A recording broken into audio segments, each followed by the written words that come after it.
Today, we're going to talk about 8 reasons why people are leaving California. Dun, dun, dun.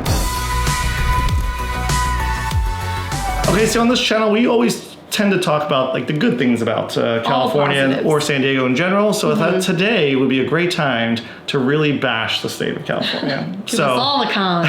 So I went hunting throughout the internet to find reasons why people are leaving California. And we're going to break them down for you in this video. And we have our top 8 reasons. Yes. What is reason number 1? It's an obvious one. Cost of living. Cost of living here in the state of California and specifically San Diego. I don't think we ever talk about cost of living. Gosh, do we? don't, No. You know? we should more. The cost of living is high.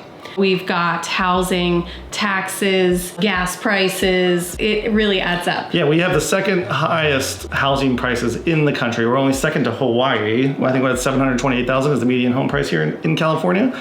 So if you're looking for affordable housing, California might not be for you. Right, and we should verify we're not just talking about San Diego. We really are talking about the whole state of California. So there are some parts that are more affordable, but then you've also got, 3 major cities here, San Diego, San Francisco, and Los Angeles, that all have incredibly pricey. Yeah, whether you're trying to buy or rent here in our fair state here, just expect to pay a pretty penny here in California. Mm-hmm. Okay, next on our list is number 2 is taxes. This kind of goes hand in hand with cost of living, but people love to talk about taxes here in California, so we had to bring it up. We have the highest state income tax in all of the United States of America at 13% is the highest. People are leaving obviously to get away from that. They want to go where their dollar can stretch, right? Where the money can go a little bit further. So you want to go somewhere where there's not as much of that income tax. I will say we don't have the highest property tax. No, which our is kind property of a tax surprise. is relatively low. I think it starts right around 1%, goes up a little bit higher than that in certain places. But if you're like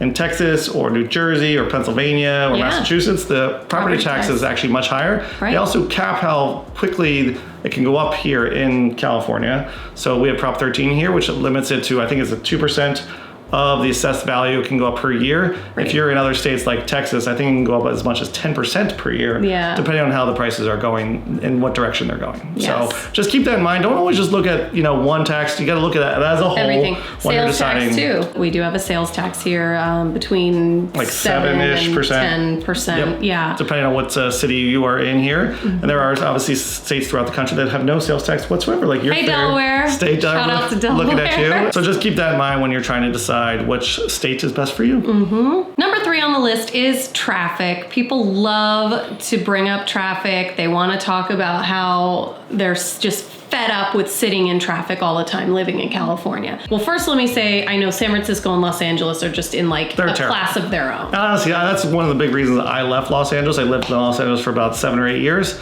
And the big reason I left is because the traffic was so terrible that I had to move to San Diego. And I would say with Los Angeles, there's just really no rhyme or reason. Sometimes it's noon on a Tuesday and you are just creeping along the 405, or I don't know, is it like construction? Is it accidents? Is it just the way the wind's blowing that day? I'm not sure, but that's where I would say as far as San Diego city-wise, I think the traffic is a bit more predictable, so I wouldn't really lump it in there with all the rest of California, because personally I don't think San Diego's traffic is awful. Yes, I agree. But definitely there are other states where the traffic is, hey, you want to go out to Iowa where the stretches as far as the eye can see and you can just cruise on through. And California is ranked the worst traffic in the United States per state. Obviously, there are other cities throughout the country that are worse than California's but on traffic. A whole, but as a whole, as a state, we knocked it out. We knocked it out of the park with that one. Yeah. I did read a stat that said people in San Francisco, drivers in San Francisco, sit in traffic for an average of 97 hours a year. That's like 4 days. That's 4 days of your life. That's too long to be sitting in your car. In traffic. I guess maybe say utilize public transit if there is. Yeah, I mean, the public transit is better in San Francisco than it is in Los Angeles, I would say. True. I just remember the traffic in LA was just so terrible, but we'll talk about that another time. Mm-hmm. One good thing I will say about traffic, we don't have the worst drivers in the nation, and Texas has the worst drivers in the nation. I wonder. We actually were not in the top 10. How do they measure that? Accidents like drowsy driving, drunk driving, and just overall traffic accidents. Hey-o. Number 4 on our list is overcrowding. We are the largest state per capita in the entire United States. So as you can imagine, if we have the most people, it's going to get a little crowded here Yeah. in our fair state. Fair state. And not only that, for a lot of the areas here, not all areas, because there are a lot of areas in California. I mean, you got Sacramento, you've got up by, Bishop, you've got areas where you can get larger lots of land, Sure. but the average lot size in California is just a little over 8,000 square feet, which Right. is not spacious. Not a lot. I grew up in Pennsylvania, and we lived on an acre of land, and the distance between our house and the next door neighbor house was pretty far. It goes without saying. We didn't even have fences. That's because you didn't need them because you were so far away from your neighbor's house. I would say it's getting a little wild. I can really only speak for San Diego, but I know I just read something about an ADU being built, constructed 18 inches from the home, from the property, the actual building, the structure next door, 18 inches apart. They're trying to get more housing for people, so they've loosened the guidelines on ADUs here in California in general. Sure. So you will have more houses being built behind houses and closer to each other's houses too. Next as well. to, So sure. just keep that in mind when you're looking to move here or buy a home here in California.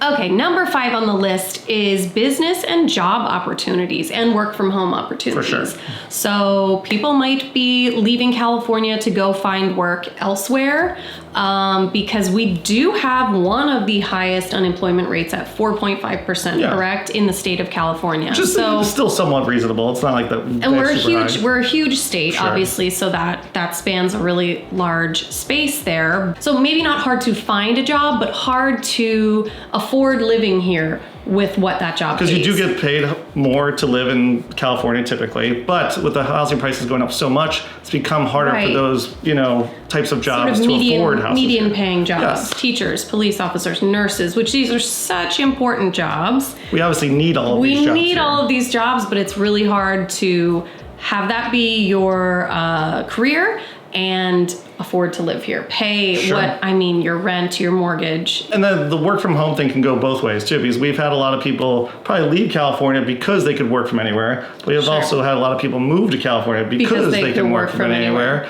Say you have a really good job in Chicago, but you're tired of the cold winters and like moving to San Diego or Los Angeles, wherever it is. So that's right. That one can kind of go both ways. That's true.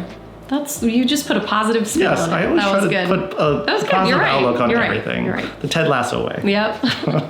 Okay, number 6 on our list is one we almost left off because we don't really talk about it too much on the channel here, is politics. Ooh. It's a touchy subject. This can always be a touchy subject, but as most of you guys probably know, California tends to lean heavily blue or Democrat here. Obviously, there are their fair share of independents and Republicans throughout our fair state here. People with no party affiliation at all. Exactly. Sure. Okay, so when we compare San Diego to the rest of California, I thought this was kind of interesting. Back in 2004, the Republican voters in San Diego were 474,000 compared to Democratic voters of 393,000. Wow. And no party affiliation was 217,000.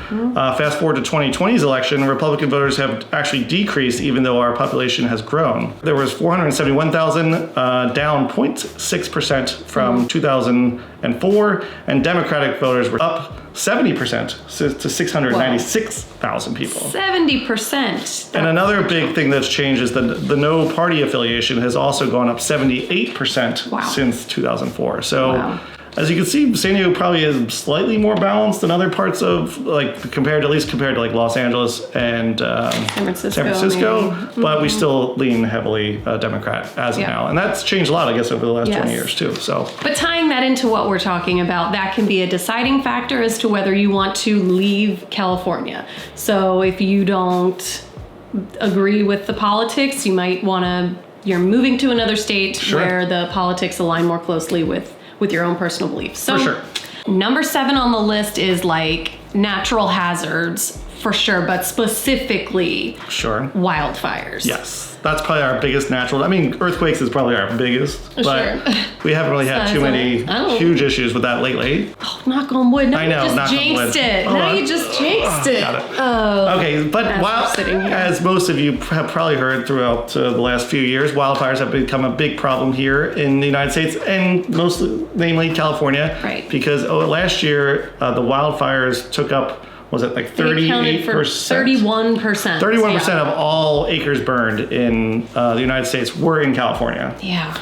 Obviously, everyone has heard about the Canada wildfires that have been going on, so it's not just California. but it is a big issue here in San Diego. It's not really a title you want either. No, probably not. We don't really get hurricanes or tornadoes, but we do get earthquakes and we do get wildfires. Those are probably our two biggest issues here. I wouldn't say there's too many people moving away because of those reasons, but I think when I was up in San Francisco during the pandemic, when pandemic was going on and the wildfires were going on, it probably was a little bit more of a push for people to move out of there. Definitely, I think that was putting the, pressuring people to make a decision of, do I want to stay in this situation or do I want to move somewhere where this doesn't happen at all? And wildfires now, as we've spoken about in some of our other videos, it also affects your homeowner's insurance. It affects your ability to even get your home insured just because so many of these insurance companies have lost so much money. So many homes have been destroyed. And every part of the country has some sort of natural disaster that could occur. This is just the ones that California That's what we got. are most frequented. Yeah. And last but not least on our list of reasons why people leave California is the crime rate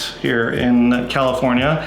And obviously, when we're talking about an entire state, this can vary depending on which city you are living in. There was actually, comparing this to San Diego, as we always talk about San Diego here, no San Diego town or city was on the list of top 25 cities in all of California, which is good for crime rates. Okay. For violent crime rates. And this is according to the FBI data source. Yeah. And surprisingly enough, the most dangerous state in the United States was not one that I expected, honestly. No. The state of Alaska is the most dangerous state in all of the United States. I did not know that. That's wild. And there's so few people living there. Yeah, I know. But so what's going on? Well, I think that's per capita. So it's probably... They're not going to have the most amount of violent crimes, but they're per capita. They're a pretty violent state there in Alaska, just living on the range out there. So help me explain this, but San Diego is the safest city on the most dangerous list with more than 1 million residents. With 1 million residents, correct. Okay, so this is not our pretty data. well, We're not supposed to say what is safe is not, but according to the FBI data, it says it's the safest out of the top 100. Okay. I guess city metros that have over 1 million residents. So just going number wise, not opinion wise. Just correct. Based on data. Based on facts. Based on facts. Yeah. So that was our list of 8 reasons why people are leaving California. But we also found another list from the New York Post. They interviewed 5 different people throughout the country that have left California and gone to supposedly greener pastures. For them. And they gave their feedback on why they decided to leave California. This is great. These are real people. The first person said, too many people. It takes forever to drive anywhere. Once you get there, it is crowded and too expensive, whether it's taxes, consumer goods, you name it, it all costs too much. So that's Thomas and Kelly. They left El Segundo for Charleston, South Carolina. So there you go. There's a place for everybody in this country. So hopefully Thomas is happy in Charleston, South Carolina. Yeah. Number 2 is my husband and I lived in a very expensive, very small 1-bedroom apartment in Nob Hill neighborhood of San Francisco. Bay Area. On the streets surrounding our home, it wasn't uncommon to see people passed out in tents or on the sidewalk using orange needles, specifically orange needles. I guess that's a color. Yep. Several of my friends were mugged, attacked, or assaulted on city streets. And in traffic, I remember it once took me 45 minutes to drive 2 miles home from a simple errand in Palo Alto. And that's from Ali Wolf, left San Francisco for Nashville, Tennessee. So, that's crime mixed with traffic, mixed with the cost of living in their very expensive small 1-bedroom apartment. I mean, sure. The last person here said they could tell the state was starting to go downhill. But eventually what really pushed them over the edge was crime, homelessness, and the government policies. That was RMS who left Carmel for Tempe, Arizona. Yes, and that's actually probably the one thing we left off the list. We didn't really talk about homelessness as much on didn't. There. So that is obviously a huge problem here in California and through a lot of other parts of the country as well. So we should have had that on the list, but we forgot to leave it on. Okay, so that was our list of 8 reasons why people are leaving California. Obviously, there's many reasons to move to California, but we always like to show the pros and cons of living in our fair state here. And if this is your first time to our channel, please subscribe to our channel as we post new videos every week. Do. And if you're looking to move to San Diego, we'd love to help you out. Thanks for watching and catch us next time. Bye.